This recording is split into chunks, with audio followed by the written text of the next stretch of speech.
सेपटे स्त्री को शाबल भूसी हत्या कला स्वामी। गंजाम जिला दिगपहंडी सदर थाना अंतर्गत रोही गाँव में घटी हत्याकांड। स्त्री झुनू जेना मृत्यु होती। स्वामी राजू जेना को अटक रखी पुलिस पचराउचरा करुछि। घरे कौनसी कथा को नहीं स्त्री पेट को शाबल भूसी देइथिला राजू। गतकाली विलंबित रात्रि घटी अघटन। साइंटिफिक टीम आज तदंत करबा परे शव व्यवच्छेद कराजिबो बोली सूचना मिलुछि। सेपटे दिगपहंडी घटी जघन्य हत्याकांड। स्त्री को शाबल भूसी हत्या करिछि स्वामी। नहीं इमिति किछि हमें आउ जानिनु। जेतरो मर्डर कला परे आसिला भाईया गासी लोक कहला जे मो स्त्री की मु मारदेली। तापर मो पाखु गला बेले मु रास्ता रे भेटली।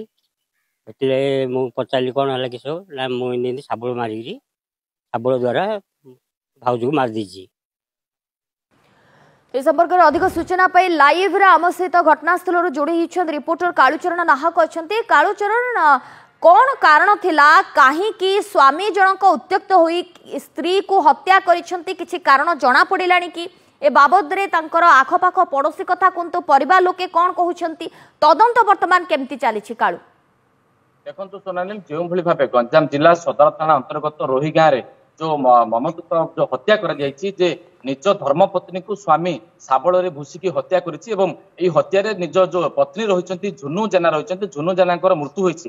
तेबे गतकाली विलंबित राति रोही गाँव जो राजू जेना नामक स्वामी निज स्त्री जी अच्छा झुनू जेना को शाबल भूसिकी हत्या करते केउ कारण जो देखा प्राथमिक तदंत जहाँ सदर पुलिस पहुंची तदंत आरंभ करिछि। तो घरे सबुले कलह लागू रहा से जो भाव मद्यपान करुले प्रत्येक दिन मद्यपान करी भाव घरे कांड कंडाउले। तेज गतकाली जो शाबल भूसी पेट को भूसी मुंड को पहार करने सहित भूसवा जो घटनास्थल में घरे ही मृत होता। तेज जितेबाला जो मृत्यु स्वामी जितेबाला हत्या करते निज पत्नी को हत्या करने पर जो राति 10 ରୁ 11 समय पड़ोशी को कहते मो पत्नी को हत्या कर देछि। परवर्ती मुहूर्त जी रही रोही गाँव सरपंच रही सरपंच सदर थाना सहित जोगाजोग करते सदर थानार टीम आसी पहुंची तदंत करने सहित स्वामी जी रही राजू जेना को अटक रखुच्च पचराउचरा कर।